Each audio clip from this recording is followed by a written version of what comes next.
भगवान की जय।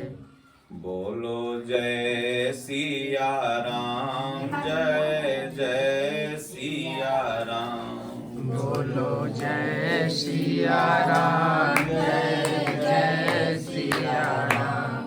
बोलो जय गुरुदेवम, जय गुरुदेव। बोलो जय गुरुदेव, जय गुरुदेव। चित्रकूट के घाट पर भई संतन की भीड़। तुलसीदास चंदन घिसत, तिलक देत रघुबीर। बोलिए श्री सद्गुरुदेव भगवान की जय। राजा रामचंद्र भगवान की जय। सज्जनों, चित्रकूट जो स्थल है वह परम पावन तीर्थ है, और हम सब लोग, ये जिला चित्रकूट है न पड़ता है। जी। तो चित्रकूट में आज भगवत चर्चा में उपस्थित हैं। चित्रकूट में भगवान श्री रामचंद्र जी, अत्रि मुनि, माता अनुसुईया, तमाम महापुरुषों ने साधना भजन चिंतन किया। श्री परमहंस आश्रम की उत्पत्ति ही कह लिया जाए तो चित्रकूट सती अनुसुईया से है। हमारे परम पूज्य दादा गुरु महाराज सोच रहे थे कि अब शरीर का तो कोई काम है नहीं, इसलिए इधर हिमालय की तरफ चला जाऊंगा और उधर जाकर के जब तक शरीर रहेगी भजन करूंगा, नहीं बर्फ में गल जाऊंगा। अब चित्त चेतु चित्रकूट ही चल। जब चित्त चेतता है तो चित्रकूट की तरफ चलता है। चेतने का मतलब चेत चहत चित चोर को चेला चतुर सुजान। जब चित्त में चेतना आ गई तो वो चित्रकूट की तरफ चलेगा, मतलब चित्त को कूटस्थ करेगा। तो चित्रकूट परम पावन धाम है।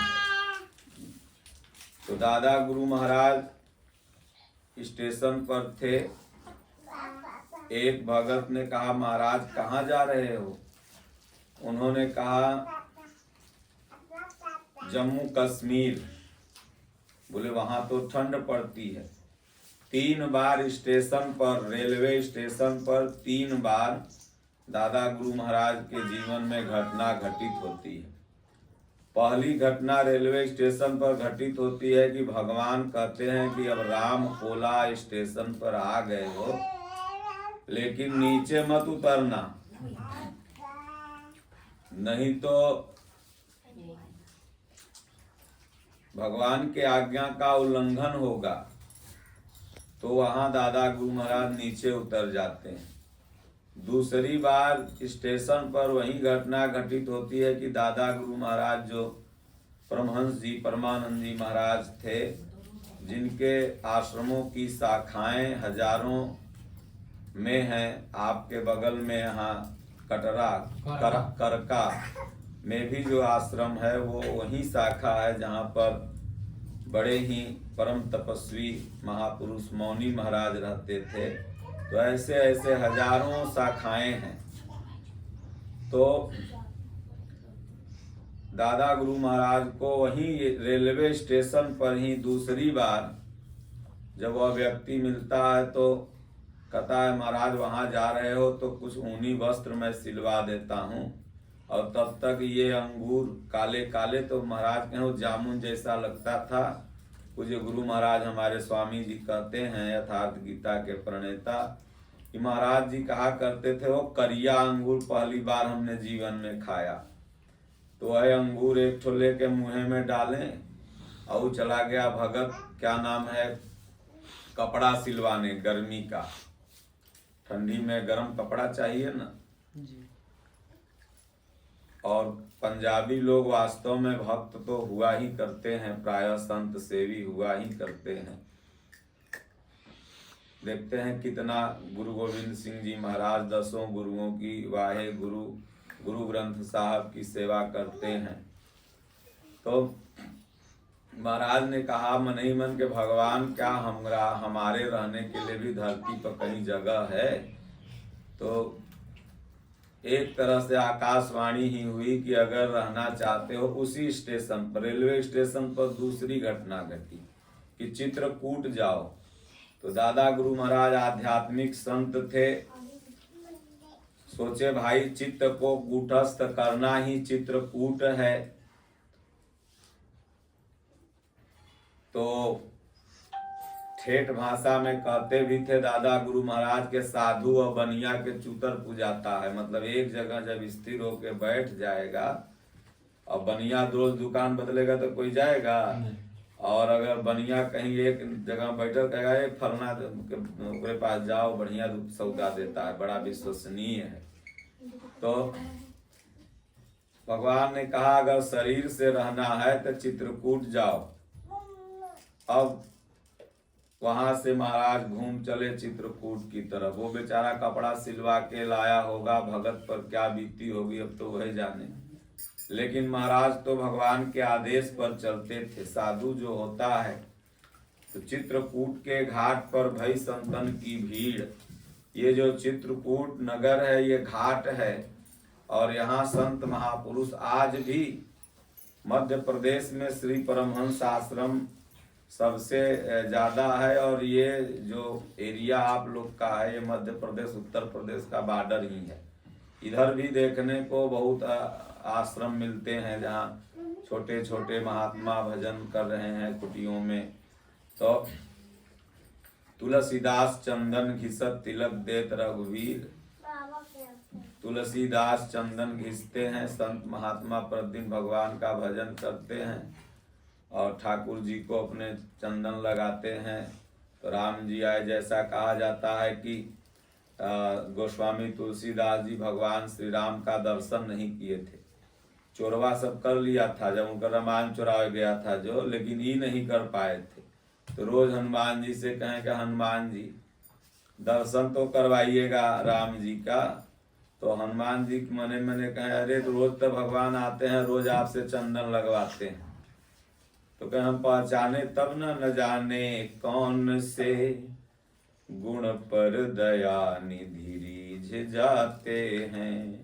बड़े प्रेम से मिलना यारों दुनिया में इंसान रे, ना जाने किस भेष में नारायण मिल जाए रे।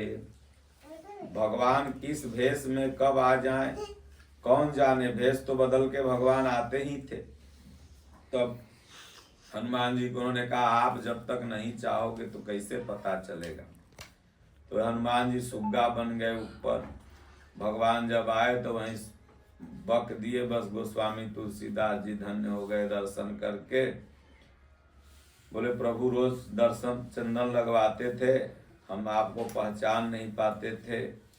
तो दादा गुरु महाराज वहां से चले तो करबी आए। करबी बगल में है।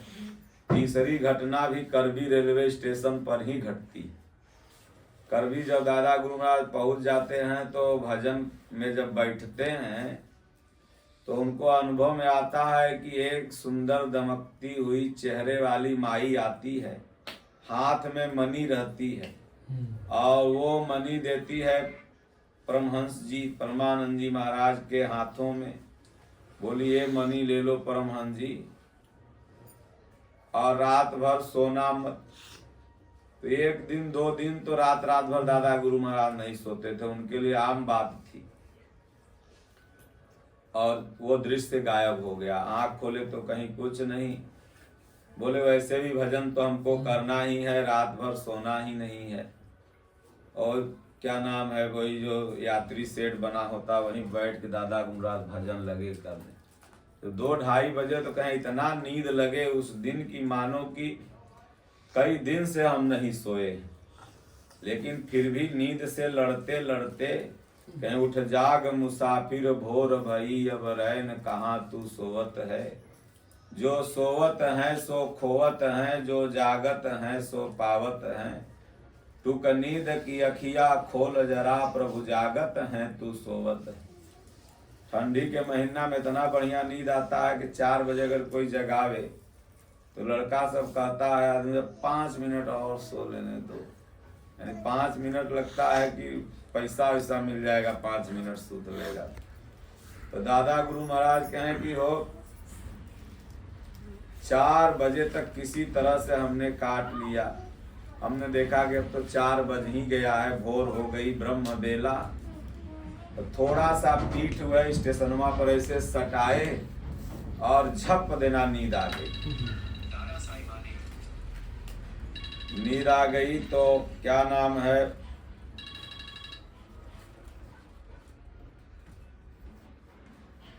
घड़ी से 5 मिनट भी नहीं सोए होंगे।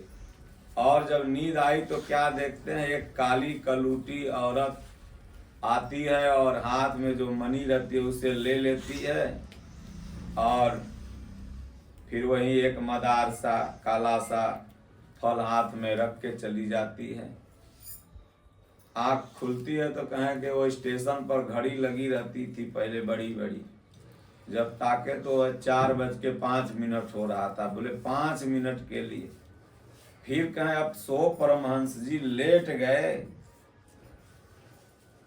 कमंडल माथे तर रख करके, तो कहें नींद नहीं आई दादा गुरु महाराज से। तो भगवान ने कहा कि अगर ये मनी आप बचा लेते तो आपका कोई दर्शन नहीं कर पाता। सत्संगी महाराज के पास वो मनी थी, क्योंकि जिस मंदिर में अभी हम सत्संग बोल के आए हैं, जहाँ सत्संगी महाराज जी मिले थे दादा गुरु महाराज को, तो उस मंदिर में आकाशवाणी हुई कि इसमें तुम्हारे गुरु महाराज हैं। जब गए तो छोटा सा मंदिर है, कोई दिखा नहीं उसमें, तो घबरा गए कि भाई कौन धीरे से बोलता है, कौन तेज से बोलता है। तो जैसे ही बाहर निकले तो फिर उसी मंदिर से खांसने की आवाज आती है। फिर अंदर जाते हैं तो वहीं पर देखते हैं कि एक महात्मा बैठे हुए। तो छोटा सा मंदिर था तो पहले ही बार में दिख जाते, लेकिन उनके भी अंदर था कि उसी रास्ते से निकल जाते थे, कोई देखता नहीं था। तो दादा गुरु महाराज कहें हो मनी रहती तो हम चित्रकूट सती अनसुईया में ऐसे ही बैठे रहते, स्वामी जी से और महात्माओं से बोलते, जिसको चाहते उसी को दर्शन देते, नहीं तो और जीवन भर खाना कुछ नहीं पड़ता, शरीर इसी तरह से चमकता रहता। तो हमारे स्वामी जी कहते थे कि महाराज ठीक हुआ मनी नहीं मिली, नहीं तो हम लोग आपका दर्शन कैसे कर पाते। तो कहे राम भगति मनी पूरबस जाके, दुख लवलेसन सपने हूँ ताके। भगवान की भक्ति ही मनी है, और अगर दुख से आपको निवारण होना है तो आपको नहीं नेबुआ मरचा टंगले और नहीं क्या नाम है तमाम जो बाबा लोग पर्ची अर्जी निकाल रहे हैं ठग ठगार, इनके यहाँ जाने से भी आपका दुख दूर नहीं होगा, न तो नारियल चुनरी बांधने से ही होगा। आज मध्य प्रदेश से सटे जिलों में जो भी आदिवासी एरिया है या पिछड़ा हुआ एरिया है, यहीं से सारी भीड़ें इन बाबाओं के पास जाती हैं, और मात्र इसलिए जाती हैं कि ये हमारा कल्याण करेंगे, ये हमको राजा बना देंगे, दुख से दूर कर देंगे, बेटवा दे देंगे, बिटिया दे देंगे। कुछ भी ये नहीं कर सकते, बस इतना ही करेंगे कि आपके धन को ठगेंगे। इसलिए गीता पढ़ो, रामायण पढ़ो, चित्रकूट संतों की भूमि है। यहाँ पर गोस्वामी तुलसीदास जी जैसे परम पावन संत तपस्या किए हैं। यहाँ पर हजारों हजार संत तपस्या किए हैं। भगवान श्री रामचंद्र जी तपस्या किए हैं, माता सीता रही हैं, माता अनुसुईया, संत अत्रि मुनि, और उसी अनुसुईया और अत्रि मुनि के आश्रम में पूज्य दादा गुरु महाराज जैसे महापुरुष रहे हैं। तो यहाँ कामदगिरी की परिक्रमा भी होती है। 84 कोस में फैला हुआ क्षेत्रफल है। जितने भी तीर्थों में आप जाओगे तो 84 कोस की परिक्रमा होती है। ये 84 कोस की परिक्रमा क्या है? ये हम सब लोग 84 कोस की परिक्रमा करके आए हैं।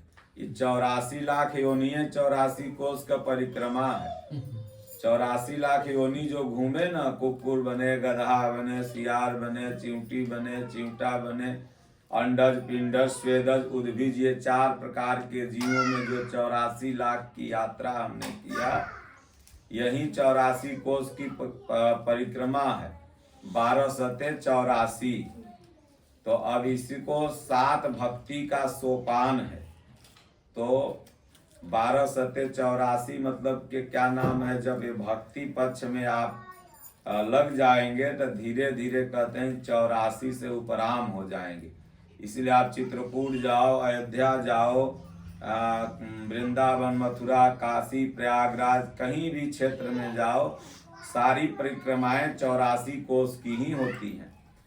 तो यहाँ पर भी उसी तरह से चित्रकूट में भी 84 कोस की परिक्रमा होती है। तो कहने का तात्पर्य है कि खूब भगवान का भजन, चिंतन, ध्यान, पूजा, जिसके लिए मनुष्य शरीर मिला है, बड़े भाग मानुष तन पावा, सुर दुर्लभ सब ग्रंथ ही गावा, साधन धाम मोक्ष करि द्वारा, पाई न जे परलोक संवारा। फिर जब करबी में घटना घट गई तो दादा गुरु महाराज का वहाँ आश्रम बनवाए हैं। अनुसुईया सरकार बहुत बड़ा, पानतल्ला में, करबी में बहुत से लोग गए होंगे वहाँ। तो वहाँ से फिर चित्रकूट आए। तो चित्रकूट जब आए तो उन्होंने कहा कि भगवान, चित्रकूट तो ये इतना लंबा चौड़ा 84 कोस की परिक्रमा में फैला हुआ क्षेत्रफल है, अब तो मैं चित्रकूट आ गया, अब कहाँ रहूंगा? तो भगवान ने कहा सती अनुसुईया जाओ। तो दादा गुरु महाराज ने सोचा कि भाई चलो, तो एकदम घनघोर जंगल था। अभी अगर आप जाते हैं तो अभी गाड़ी मोटरों से भी अगल बगल बड़े घनघोर वृक्ष हैं, और आपको मान के चलिए घटना 100 बरस से पहले की। तो दादा गुरु महाराज उस समय कहें कैसे कैसे पुलकत झाड़ी ताड़ी कांट भी, कई जगह पीठ छिला गया। दादा गुरु महाराज ने कहा कि चलो ऐसा जगह जा रहे हैं जहाँ पर पाप ग्रह नहीं, पाप ग्रह का बाप भी नहीं पहुँच सकता। क्योंकि एक जगह ऐसे ही मजाक में किसी आचार्य से उनसे जी छुड़ाने के लिए हाथ ऐसे किया, तो उन्होंने कहा महाराज अगर ज्योतिष सही है तो आपको पाप ग्रह लगा हुआ। बोले अब ससुराई पाप ग्रह जंगल में कहाँ से आएगा? वहां जब पहुंचे सती अनुसुईया मंदाकिनी के किनारे, तो एक लकड़हारा, लकड़ी चराने वाला, गाय चराने वाला मीला बोले ही बताओ यहाँ कोई रहता तो नहीं है? बोले महाराज एगो द्रौपदी बाई रहती है। बोले ससुरा पाप ग्रह तो पहले ही बैठल है। फिर सोचे चलो हमसे क्या मतलब, चलते हैं उससे मिल लेते हैं, बात कर लेते हैं, उसका भाव बदल जाएगा। गए तो दरवाजा खटखटाए, खुलबे न करे। फिर मन में हुआ करे तुम अपने भरोसे यहाँ बैठ रहे हो कि भगवान के भरोसे? जब भगवान भेजे हैं तो ऐसा ऐसा पाप ग्रह अपने भाग जाएगा। फिर गए वहीं सती अनुसुईया मंदिर में, ऊपर सीढ़ियों पर चढ़ गए जहाँ सिद्ध बाबा का कारामाती तख्त था। उस तख्त पर जे बैठे उठा के पटक के चढ़ जाए अपने, वह पर जाके बैठ गए। तख्त था तो आवाज आई कि परमहंस जी ये आपकी जगह नहीं है, नीचे है। तो दादा गुरु महाराज ऐसे ऐसे ताकें, कहे वो इस सुखल काठ बोल रहा है। तो ध्यान धरे तो कहीं एक महात्मा थे, पथभ्रष्ट हो गए थे, भगवान ने बताया और ये उन्हीं की जगह है और मेरी जगह भी ये जानते हैं कि नीचे है। नीचे आए तो वही अपना जहाँ आज गद्दी बनी हुई है, भगवान ने कहा 1 इंच इधर घस को 2 इंच इधर घस को, वहीं बैठा दिया कि अब जन्म भर बैठे रहो, कोई कमी नहीं होगी।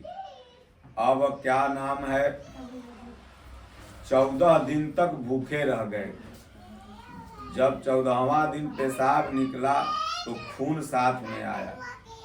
बड़ी तेजी से ग्लानि हुई। बोले भगवान बने बैठे हो, इष्ट बने बैठे हो, घोर जंगल में लाके पटक दिया, न पीने को पानी न खाने को अन्न।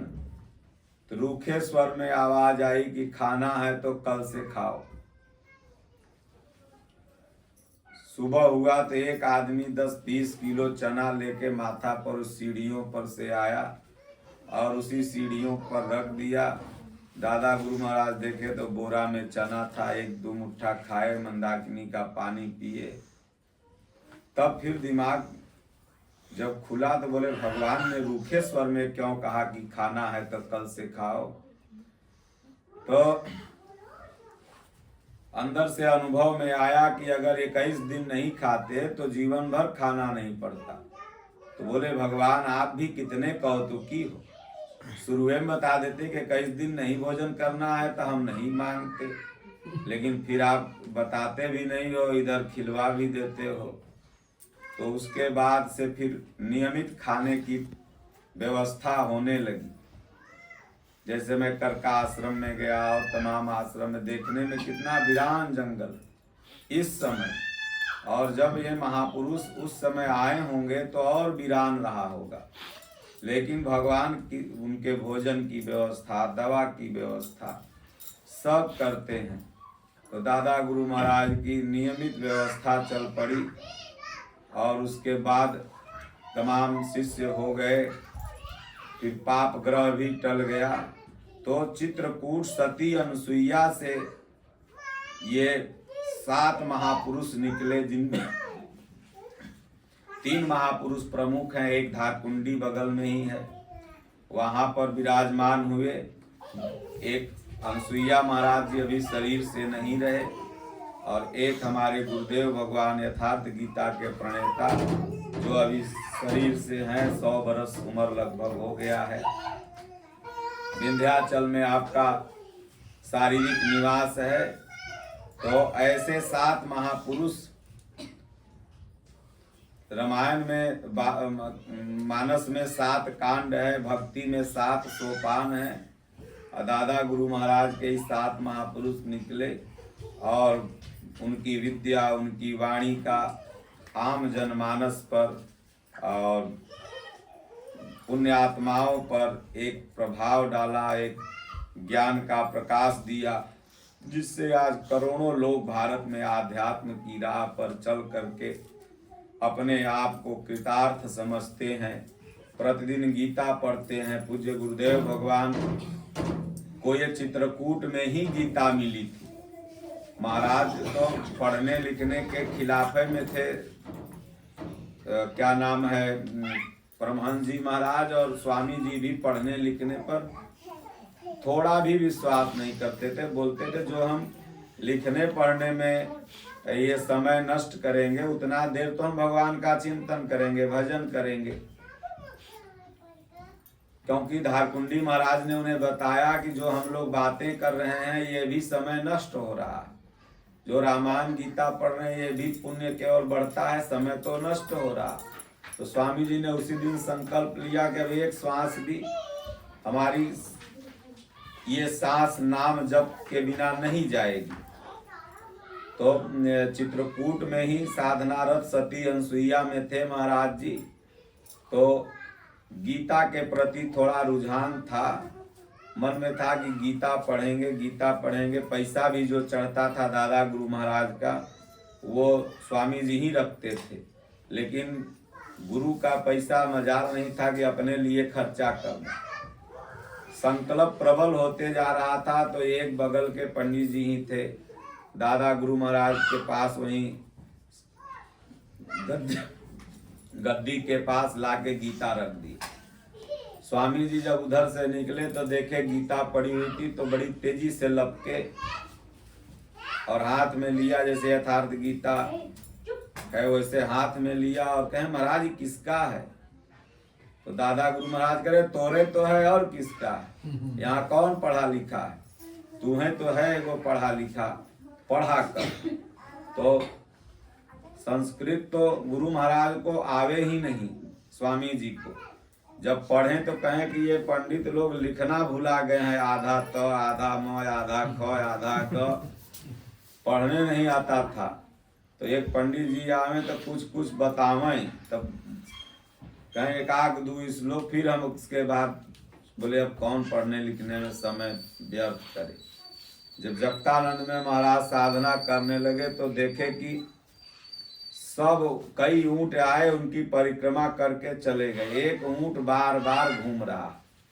भगवान ने कहा सारी वृत्ति तो कट गई, एक वृत्ति बची हुई है गीता लिखना। तब महाराज ने वही गीता पर बहुत दिन तो सोचा कि भजन से इस वृत्ति को काट लें, लेकिन कल्याण तो होना था याम जनमानस का, तो भजन से वृत्ति कैसे कटेगी? लीला चहन करन चहत प्रभु जबहि, कारण खड़ा करतु है तबहि, वृत्ति नहीं कटी तो कहें लाओ हम वृत्ति काटने के लिए अपना कुछ बोलते चले गए। और एक जौनपुर के पंडित जी थे, वो लिखते चले गए टेप रिकॉर्डिंग करके और उसको क्रमबद्ध कर दिया। उसी का नाम ये सामने बुक है यथार्थ गीता पढ़ा। जैसे ही मार्केट में प्रकाशन में प्रकाश होकर के आई गीता लिपिबद्ध होकर के, जो भी लोग पावे एक बार पढ़े तब तो दिमाग के ऊपर से निकल जाए, दूसरी बार कुछ दिमाग में घुसे और तीसरी बार तो दीवाना हो जाए। एक बनारस के पंडित जी थे, पहली बार पढ़े तो बोले महाराज गीता में है वो दुनिया जहाँ, महाराज कहें 3 बार पढ़ के आना तब प्रश्न होगा तो पूछना। 3 बार पढ़ के आए तो न कोई प्रश्न था उनके पास न कोई उत्तर। तो इसलिए दुनिया की समस्त शंकाओं का अगर समाधान करना है, धर्म में अगर कंफ्यूज जो आप हैं वो कन्फर्म होना है, तो आपको गीता पढ़ना होगा और महापुरुष का शरण सानिध्य अपनाना होगा। और ये नहीं कि इन पाखंडियों की जिनकी सुरक्षा, अब ये लोग जितने बाबा अभी हैं तथा कथित, नाम हम नहीं लेंगे, और बाबा एक भी नहीं है, सब गृहस्थ हैं, और इनकी सुरक्षा बाउंसर के हवाले, अब तुम्हार सुरक्षा रुद्राक्ष माला के हवाले। अरे तो के इतने अगर हनुमान जी पर विश्वास है तो डीएम के पास आवेदन क्यों कर रहे हो कि हमको सुरक्षा चाहिए, हम यात्रा निकाल रहे हैं, हमको बाउंसर चाहिए हमको? तब तो हनुमान जी को एको पैसा का तुम्हारे पर विश्वास नहीं है। हमारे गुरु महाराज तो घनघोर जंगल में रहते हैं, दादा गुरु महाराज घनघोर जंगल में चित्रकूट जहाँ मतलब के डकैतों का खान था, धारकुंडी सरकार वहां रहे जहां डकैतों का खान था। ये धारकुंडी कभी एक पुलिस नहीं, कभी एक सुरक्षा नहीं। तो बाबा वो लोग हैं, महापुरुष वो लोग हैं, और ये लोग तो कहेंगे कि भाई तुम नारियल चुनरी बांध दो और क्या नाम है हनुमान जी तुम्हारी रक्षा करेंगे। ठीक है, हनुमान जी तो हमारी रक्षा करवे करेंगे, तोरे यहाँ जाब तो न जाब तो, लेकिन तोहर रक्षा काहे न हनुमान जी कर रहे हैं? एक मतलब तोहरा तो हनुमान जी पर भरोसा नहीं है। तो हम ये एगो कौन बाबा है जो रुद्राक्ष बांटने चलता है, जो राधा जी के खिलाफ में बोला। हाँ, एक बाबा है कि जो आचार्य धीरेन्द्र कृष्ण शास्त्री, तमाम बाबा अमृताचार्य, देवकी नंदन ठाकुर, सब के अगल बगल बाउंसर। ये दिखाने का इन लोगों के पास 90% चीज केवल दिखावा है, आध्यात्म नहीं है। बस वही बस मुख में राम बगल में छुरी, और कहे कबीर ये नियत बुरी। मुख में राम इसलिए ले रहे हैं कि राम के दीवाने मेरे साथ हो जाएंगे, और बगल में छुरी है जेब तो हर काट लेंगे। सदस्य बन जाओ तो गौशाला के लिए दान दो, तो लंगर चल रहा है वहाँ के लिए दान दो। लंगर में कई आदमी खाते हैं, भगवान ही मालिक हैं। लंगर तो छत्तीसगढ़ में चल रहा है देसी घी के, कहीं भी नहीं लिखल है कि यहाँ दान इतना करो वहाँ इतना करो, फ्री जो आए सब खाए। कहे कबीर ये नियत बुरी। तो नियत में तो केवल है कि हम किस तरह से अपना फंडिंग करवाएं और किस तरह से किसी टापू पर अपना एगो अलग आश्रम बना लें। तो इसलिए सज्जनों, इन ठग ठगारों से बच करके आप गीता और रामायण की शरण में रहिए।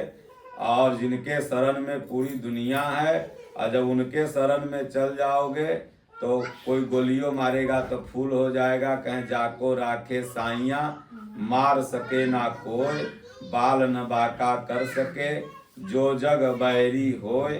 तो फिर न बाउंसर की जरूरत होगी और न कुछों की जरूरत होगी और न कोई सुरक्षा की जरूरत होगी। भगवान आपके जहाँ भगत मेरो पग धरे, तहाँ धरूं मैं हाथ, पाछा लागा सदा फिरूं, कबहु न छाड़ूं साथ।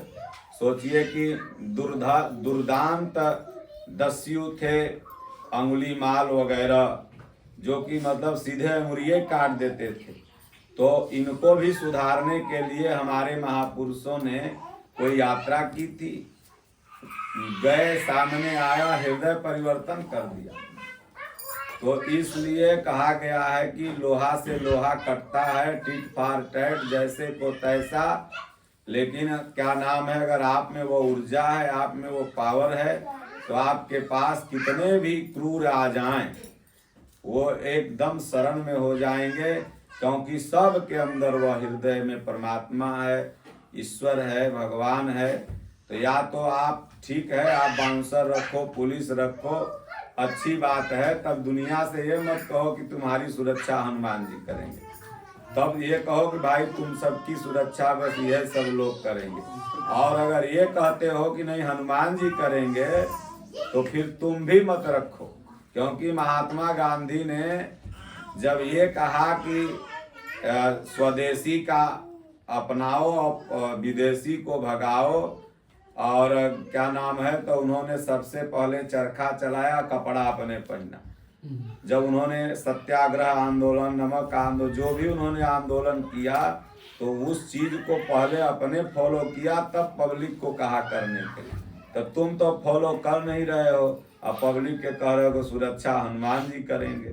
तो इसलिए सज्जनों, चलते फिरते उठते बैठते आप लोग ये चित्रकूट, ये चित्त ही चित्रकूट है। जब यह चित्त में भगवान की भक्ति आ गई, ईश्वर में लग गया, सुबह शाम नाम जब चालू हो गया, तो यह चितवय चित्रकूट हो गया। इसलिए अब चित्त चेत, मतलब ये अभी जो चित्त माया में लगा हुआ है, गाय में, बरधा में, घर में, दुआर में, ठीक है, इसको सब कोई आप लोग अपना अपना देखिए, करिए।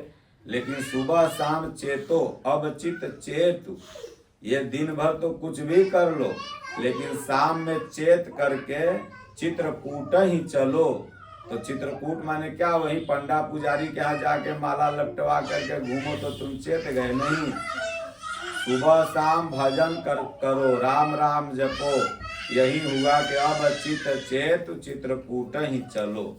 तो इसलिए तो इस बार तो हम आए थे ऐसे ही, क्या नाम है, कभी आएंगे तो बढ़िया से, क्या नाम है, बाहर में माइक वाइक लगा के फूल चंद, पूरा गांव जुट जाएगा। कहीं जगह जहां होगा गांव में, तब खूब बढ़िया से सत्संग होगा। अब सब लोगों के सहयोग से, कोई एक आदमी के नहीं। अभी तो चित्रकूट में वहाँ क्या नाम है कार्यक्रम था, तो वहीं के लिए आए थे। तो यहाँ पर भी रोटी नमक दाल में नाम लिखा हुआ था, तो आप लोगों से आके मिल लिए। फिर कभी आएंगे तो बढ़िया से भगवान राम की महिमा, चित्रकूट की महिमा और बताएंगे। बोलो गुरुदेव भगवान की जय। बोलो जय सिया राम, जय जय सिया राम। बोलो जय सिया राम, जय जय सिया राम। अब प्रभु कृपा करहूँ यही बाती, अब प्रभु करहु सब तजी भजन करहूँ दिन राती, सब तजी भजन करहूँ दिन राती। मोर दास काई नर आसा, मोर दास काई नर आसा। करहु कहूँ कहाँ विश्वासा।